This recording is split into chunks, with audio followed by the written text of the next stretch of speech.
Eh bien, bonjour à toutes et à tous, j'espère que vous allez bien.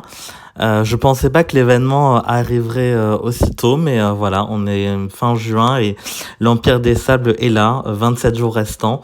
Les événements saisonniers qui sont plutôt appréciés des joueurs parce que il y a plusieurs modes de difficulté, donc ça permet à chacun en fonction de son niveau de faire un, deux ou trois niveaux au total, ou en tout cas peut-être d'aller le plus loin possible. Moi, c'est ce que j'encourage, parce qu'il y a des récompenses partout à aller chercher. Donc là, sur le facile, beaucoup de ressources, notamment les gros os qui peuvent être sympas à aller chercher, et un jeton de troupe épique sur le dernier niveau, avec des niveaux plutôt pas trop chers en termes d'énergie monde.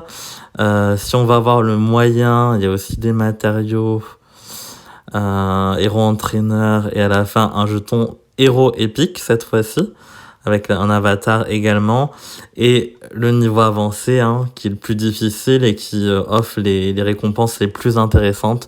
Quelques emblèmes, bon, 10, ils auraient pu augmenter franchement, parce que c'était 10 par le passé avant, bon, 10, ok. Et les fléchettes empoisonnées en dernière étape. Voilà, donc chacun fait comme il veut, bien sûr. Le niveau difficile demande beaucoup d'énergie. Moi, j'ai pas tendance à le rush, donc je fais en fonction de mon énergie et j'avance progressivement, sachant qu'il reste 27 jours. Donc, vous verrez sûrement des personnes finir jour 1, mais il n'y a pas plus d'intérêt que ça, sauf si vous avez un besoin immédiat de la fléchette. Oui, dans ce cas-là, et que vous êtes bloqué à 5 fléchettes et qu'il vous en manque une, mais sinon, je vois pas trop d'intérêt à aller rush ces étapes-là.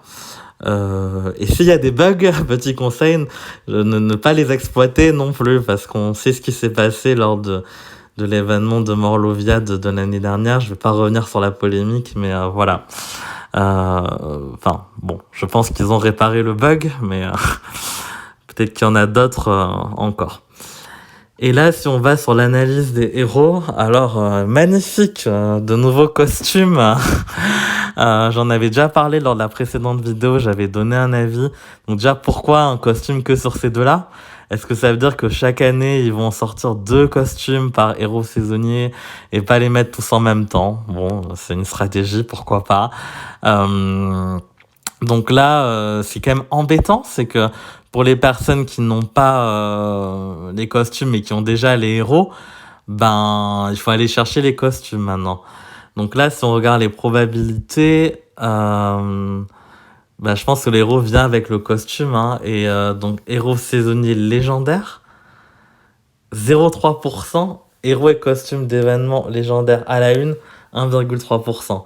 Ah oui, donc ça veut dire que, ok, 1,3 c'est plutôt, bon, c'est très bas, mais c'est moins bas que les 1% d'autres portails.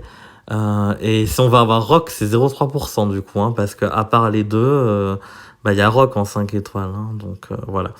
Là, comme vous voyez, j'ai 96 jetons épiques, j'ai eu plusieurs exemplaires d'Elradir, donc si j'invoque, ça sera certainement pas sur ce mois-ci, peut-être un petit peu sur le mois de juillet, si en fonction du héros du mois, si j'arrive à l'avoir relativement rapidement ou pas, mais je pense que je vais plutôt économiser, parce que ces héros ne m'intéressent pas en particulier. En plus, je crois que j'ai déjà Yunnan, j'ai pas Rana, je crois, mais bon.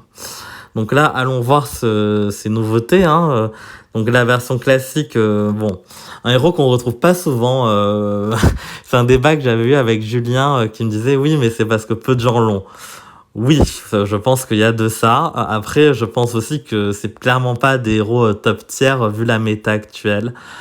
Et que ceux qui investissent beaucoup, je pense qu'ils les ont aussi, et que en jaune, il y a bien meilleur que Rana dans sa défense de raid, ou GDA.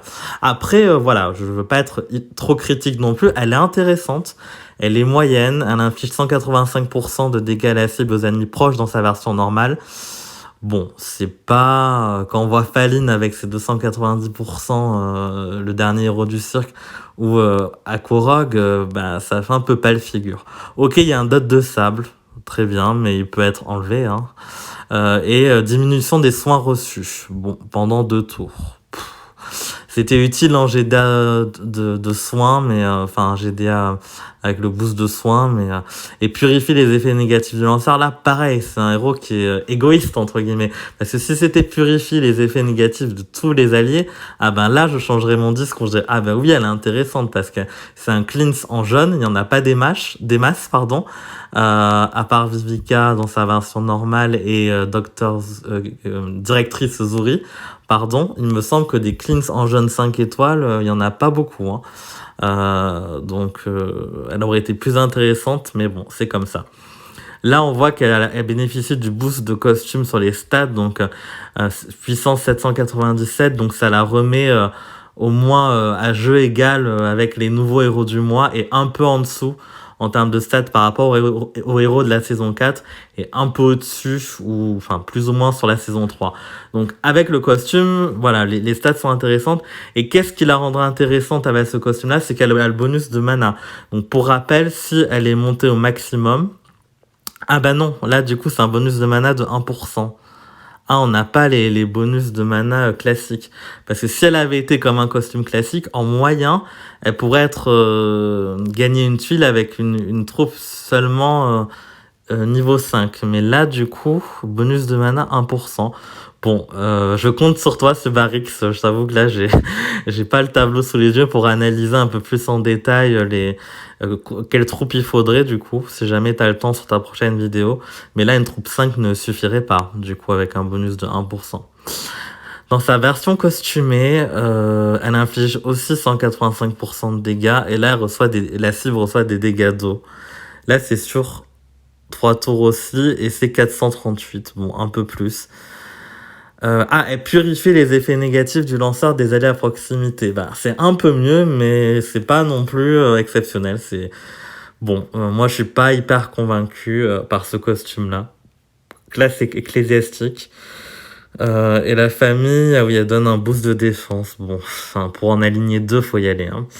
On va passer à Yunnan, hein. Donc Yunnan dans sa version normale, bon, qui était quand même un tank intéressant en Jeddah de ruée, un peu moins hors ruée, hein, honnêtement, parce qu'il est lent, parce que, bon, certes, il a une très grosse défense, mais pour l'avoir eu plusieurs fois en face de moi lors des GDA, ok, il va taper tout le monde, mais pas très fort non plus. Il est gênant, mais bon, c'est pas en vert, il y a énormément de concurrence maintenant. Et comparé à Cadillac ou Frigg, pour moi, il est bien derrière, hein. Même hors ruée, je me demande si je préférerais pas mettre un Elkanen pour la rapidité. Voilà. Voyons le costume. Donc là, on est sur 176% de dégâts. Tous les ennemis reçoivent 360 points de dégâts de sable sur 3 tours. Purifier les effets négatifs de tous les alliés. Ah bah là c'est mieux. Bah pourquoi ils ont pas fait ça sur Rana? Je ne comprends pas. Parce que là du coup on avait que les effets négatifs du lanceur qui étaient purifiés. Là c'est tous les alliés. Donc là autant je pense la même chose, hein, sur les GDA normales ou les tournois normaux. Ce sera pas un choix qui sera à prioriser si vous avez le choix, bien sûr. Après, en ruée, par contre, il peut être très très bon là, du coup. Parce que on est vraiment sur un héros défense. Ok, combattant, après, voilà, sacrifier des emblèmes combattants et on l'a paladin, ce qui est intéressant en défense, mais bon. Ouais, je suis quand même mitigé. Pas mal, mais bon. Et là, ensuite, on a les héros classiques, du coup, qui n'ont pas de costume et qui en auraient bien besoin. Des stats qui maintenant sont dépassées, hein. 477 d'attaque, là, 418, Armand, là pareil, juste en ruée, hein. Sinon je vois pas trop l'utilité quand on a toutes les poppies qui ont débarqué. Isan un peu plus utile, mais pareil, la défense est à pleurer, quoi. Faut vraiment les emblémer si... Bon, voilà, donc peut-être que ces héros-là auront des costumes plus tard. Et c'est vraiment dommage, hein, parce que là, s'il y avait un costume pour Gafar, franchement... il est bien de base, mais pareil, quand vous voyez les points de vie, 988, là, sur des héros 4 étoiles saison 4, on est entre 1100 et 1300. C'est vraiment à la ramasse. Bon, l'attaque est toujours bien, mais la défense et la vie, là, c'est... Sortez les mouchoirs pour pleurer, quoi. Vraiment... et lui, Jabbar, oui, non, mais lui, c'est l'attaque, là. Il a une stat d'attaque qui est dans 3 étoiles. Ouais, bon... Voilà. Après, si vous les avez pas, ça permet quand même de diversifier votre deck. Et on a Rock. Rock qui... lui, par contre, c'est un vrai cleanse. Donc là, ce que je reproche à Rana, on l'a. Purifie les effets négatifs de tous les alliés. En revanche, tous les ennemis reçoivent 306 dégâts de sap sur 3 tours. C'est trop facilement purifiable, contrable. Vraiment, il est pas menaçant. Enfin, il est barbare. Après, lui, c'est vraiment une occasion ratée, je pense. Parce que les stats sont pas trop mal. Elles sont équilibrées. Mais j'aurais bien aimé voir un costume de rock, là. Parce que... Rana et Yunnan, il y a des dégâts directs. Là, il n'y a même pas de dégâts directs, quoi. On a juste un dot qui est purifiable. Hein, donc là, il est Rigard costume, vous le prenez, ben c'est le contre parfait qui est très répandu. Ouais, voilà, bon. Après, je dis pas qu'il faut pas invoquer sur ce portail, hein. Les héros sont pas inintéressants, mais bon, on a Halloween dans quelques mois, on va avoir, c'est plus loin, mais Noël, enfin, pour moi, il y a vraiment pas photo, quand je pense qu'il y a Vanda et Francine sur Halloween, là, on a Rana et Yunnan, enfin, justement pour cette analyse de ces héros plutôt rapide. Je pense que d'autres le feront. Donc, sur Barrix, j'aimerais bien avoir ton avis, mais moi, je suis plutôt très mitigé hein, sur ces héros-là et sur ces costumes. Hein, vraiment, bon, le design, on en pense qu'on veut, mais voilà, là, pareil. Et vraiment, il n'apporte pas énormément en plus ces costumes, je trouve, si ce n'est le boost de stats. Et voilà, quoi. Enfin, bon... il faut repasser par des invocations.